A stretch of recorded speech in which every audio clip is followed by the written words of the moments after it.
तो दोस्तों, एक समय था जब अमेरिका सिर्फ एक आदेश जारी करता था और दुनिया के बड़े बड़े देश उसके आगे सिर झुका देते थे। वो प्रतिबंधों का खेल खेलता था, सेक्शंस लगाता था और समझो कि पूरा सिस्टम ही हिल जाता था। लेकिन अब अमेरिका का तरीका बदल चुका है। अब वो टैरिफ का खिलाड़ी बन गया है। अब वो टैक्स का ऐसा जाल बिछा रहा है जिसमें एक एक करके सारे देश फंसते चले जा रहे हैं। 20 से ज्यादा देशों पर वो भारी भरकम टैरिफ थोप चुका है और हैरानी की बात यह है कि इसमें कुछ ऐसे नाम भी शामिल हैं जो ब्रिक्स जैसे संगठनों का हिस्सा हैं। यानी अमेरिका अब सिर्फ अपने विरोधियों पर नहीं बल्कि दोस्तों पर भी वार कर रहा है। भारत ने अब तक जैसे तैसे इन टैरिफ से खुद को बचा तो लिया है, लेकिन ये बचाव कितना टिकेगा? अगर वक्त रहते कोई मजबूत रणनीति नहीं बनाई गई तो अमेरिका की अगली टक्कर सीधी भारत से होने वाली है। और अब जो खबर सामने आई है वो सिर्फ हैरान करने वाली नहीं बल्कि चौंकाने वाली है। दरअसल अमेरिका ने भारत की कॉपर और फार्मा इंडस्ट्री पर सीधा वार करने की तैयारी कर ली है। धमकी दी गई है कि भारत से आने वाले कॉपर प्रोडक्ट्स पर 50% और फार्मास्यूटिकल प्रोडक्ट्स पर 200% टैक्स लगाया जाएगा। यानी अगर ऐसा हुआ तो भारत की ये दोनों इंडस्ट्रीज जिनका भरोसा पूरी दुनिया करती है, उन्हें जबरदस्त झटका लग सकता है। लेकिन यहीं एक दिलचस्प मोड़ भी है। अमेरिका जितना भी दबाव बना ले, वो ये बात अच्छी तरह जानता है कि भारत के बिना उसकी फार्मा इंडस्ट्री एक दिन भी नहीं चल सकती।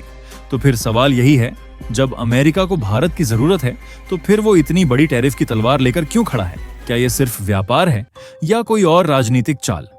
इन सभी सवालों का जवाब अब हम इस वीडियो में धीरे धीरे लेकिन गहराई से समझेंगे।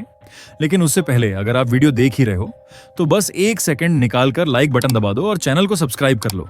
आपके लिए 1 सेकंड होगा, लेकिन हमारे लिए बहुत बड़ी मदद है। अब दोस्तों, एक और बड़ा सवाल यह भी है कि क्या ट्रंप सच में बौखलाए हुए हैं या फिर ये सब कुछ किसी गहरे गुस्से या रणनीति का हिस्सा है? अब सच क्या है ये तो आने वाला वक्त ही बताएगा। लेकिन जो साफ दिख रहा है वो ये है कि अमेरिका का रवैया लगातार बदल रहा है, और वो भी तेजी से। चाहे वो भारत हो या बाकी देश, अब सबकी तरफ उसका रुख सख्त होता जा रहा है। अब जरा गौर करो, अमेरिका ने दुनिया भर के देशों को साफ साफ 9 जुलाई की डेडलाइन दी थी और उस डेडलाइन के भीतर उसने करीब 20 देशों को निशाना बना डाला। इन देशों के अलग अलग प्रोडक्ट्स पर 25% से लेकर 50% तक के टैरिफ ठोक दिए गए। यानी जो सामान पहले अमेरिका में सामान्य कीमत पर बिकता था, अब उन पर टैरिफ लगने के बाद वही सामान अमेरिकी बाजार में बहुत महंगा हो जाएगा। और जिन देशों को इस लिस्ट में डाला गया है उनमें जापान से लेकर साउथ कोरिया तक और भारत के पड़ोसी बांग्लादेश और श्रीलंका तक का नाम शामिल है। दोस्तों, अभी आप अपनी स्क्रीन पर वो लिस्ट देख सकते हो जहां हर देश पर अलग अलग परसेंटेज के हिसाब से टैरिफ थोपे गए हैं। अब यहां बात सिर्फ टैक्स की नहीं है बल्कि एक देश को उसकी आर्थिक ताकत से झकझोरने की है। लेकिन कहानी यहीं खत्म नहीं होती। एक कमाल की बात भी है और वो उन देशों को लेकर है जिन पर ये टैरिफ लागू नहीं किए गए। जी हाँ, कुछ देशों के नाम इस लिस्ट में नहीं है और उन्हीं में एक नाम है भारत। यानी अभी तक अमेरिका ने भारत को इस टैरिफ के तूफान से बचाकर रखा है, या शायद कहें अभी तक हाथ नहीं लगाया। पर सवाल उठता है, ये चुप्पी किसी शांति की निशानी है या एक तूफान के पहले का सन्नाटा? क्योंकि जब हर देश पर एक एक करके वार हो चुका है तो क्या भारत को भी इस खेल का अगला मोहरा बनाया जाएगा? जवाब आसान नहीं है, लेकिन संकेत जरूर डराने वाले हैं। अब बात सिर्फ इतनी सी नहीं है कि भारत का नाम टैरिफ लिस्ट में क्यों नहीं था। असल वजह यह है कि अमेरिका को भारत की जरूरत है और शायद इसी वजह से भारत को फिलहाल उस वॉर से बाहर रखा गया। दरअसल अमेरिका जल्द से जल्द भारत के साथ एक मिनी ट्रेड डील फाइनल करना चाहता है और इसके लिए उसने भारत को एक साफ अल्टीमेटम दे दिया है कि 1 अगस्त तक फैसला लो। यानी अमेरिका चाहता है कि भारत इस तय तारीख से पहले ट्रेड डील पर दस्तखत कर दे, वरना अंजाम क्या होगा इसका इशारा भी धीरे धीरे मिलना शुरू हो चुका है। अब भारत पर दबाव बनाने के लिए अमेरिका ने एक एक करके चालें चलनी शुरू कर दी हैं। शुरुआत हुई जीएम क्रॉप्स से। अमेरिका चाहता है कि भारत अपनी मंडियों के दरवाजे खोल दे और जेनेटिकली मॉडिफाइड यानी जीएम क्रॉप्स पर जो शुल्क भारत ने लगाया है उसे हटा दे। लेकिन भारत जानता है अगर उसने ये दरवाजा खोल दिया तो देश का किसान बर्बाद हो जाएगा, क्योंकि जीएम फसलों का मतलब है खाद्य सुरक्षा पर सीधा खतरा और भारत की कृषि आत्मनिर्भरता का धीरे धीरे खात्मा। यही वजह है कि भारत ने अब तक इस मांग को ठुकराया है, भले ही अमेरिका कितनी भी धमकी क्यों न दे। लेकिन अब अमेरिका ने नई चाल चली है और वो पहले से ज्यादा खतरनाक है। उसने अब दुनिया भर की फार्मा इंडस्ट्री को निशाना बनाते हुए कहा है कि वो 200% तक टैरिफ लगाने की तैयारी में है। भले ही ये बयान पूरी दुनिया के लिए दिया गया हो, लेकिन सब जानते हैं असली निशाना भारत है, क्योंकि अमेरिका की फार्मा मार्केट में भारत की हिस्सेदारी सबसे बड़ी है और यही दवाएं, यही सप्लाई लाइन अमेरिका के लिए नब्ज बन चुकी हैं। अब सोचिए, जिस भारत ने कोविड के वक्त पूरे अमेरिका को राहत दी, दवाएं दी, जानें बचाई, आज उसी भारत को धमकाया जा रहा है। अब बात बस दबाव की नहीं है, अब बात भरोसे की है। भारत की फार्मा इंडस्ट्री आज अमेरिका के लिए एक मजबूरी नहीं, एक जरूरत बन चुकी है। वो जरूरत जिससे अब पीछा छुड़ाना उनके लिए आसान नहीं। आप सोचिए, अमेरिका में बिकने वाली हर 3 जेनेरिक दवाओं में से 1 से भी ज्यादा दवा भारत से जाती है। यानी अमेरिका की कुल जेनेरिक दवाओं में 33% से ज्यादा हिस्सा सिर्फ भारत का है। और ये सिलसिला सिर्फ आम बुखार की दवाओं तक नहीं रुकता। डायबिटीज, हार्ट डिजीज, कैंसर और एंटीबायोटिक्स जैसी जान बचाने वाली दवाएं, इन सब का सबसे बड़ा सप्लायर भी भारत ही है। अब ये कोई छोटी बात नहीं है। सिर्फ अमेरिका ही नहीं, पूरी दुनिया भारत की फार्मेसी पर टिकी हुई है।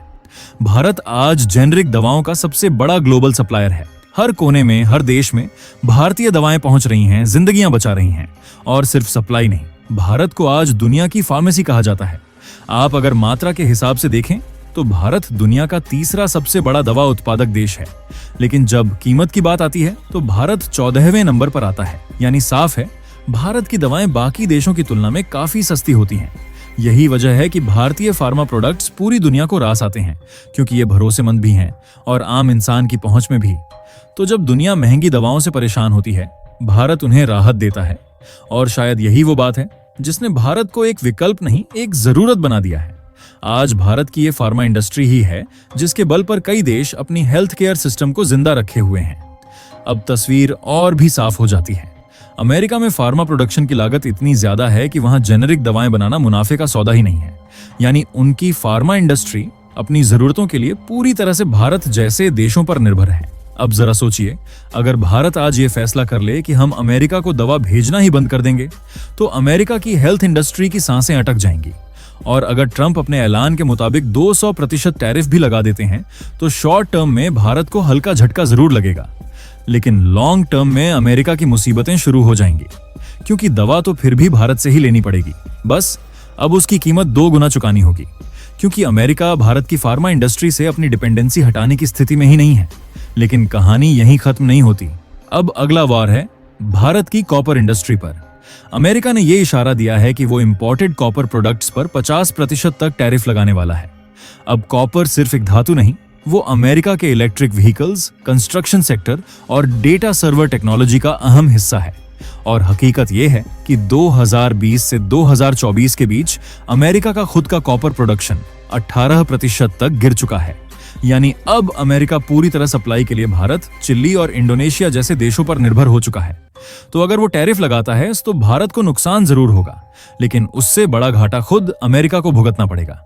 कॉपर की कीमत बढ़ेगी और उसके अपने बिजनेस सेक्टर्स की कास्ट 2 गुनी हो जाएगी। ये वही हालात होंगे जहां ना खुद चैन से सो पाएंगे और ना दूसरों को सोने देंगे। लेकिन अब वक्त है कि भारत सरकार इस दबाव की राजनीति को पहचाने। अब वक्त है आत्मनिर्भरता बढ़ाने का। यूरोप और लैटिन अमेरिका की फार्मा कंपनियों से नए समझौते करें, नई मार्केट्स खोजें और अमेरिका पर अपनी निर्भरता धीरे धीरे कम करें। क्योंकि भारत को अब सिर्फ व्यापार नहीं करना है, बल्कि अपने आत्मसम्मान और शर्तों पर करना है।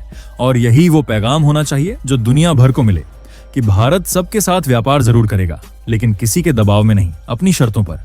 अब बात आपकी, क्या आपको लगता है कि भारत को अमेरिका की शर्तों पर चलना चाहिए या फिर अपनी जगह पर अडिग रहकर दुनिया को नया संदेश देना चाहिए? नीचे कमेंट में अपनी राय जरूर बताइए।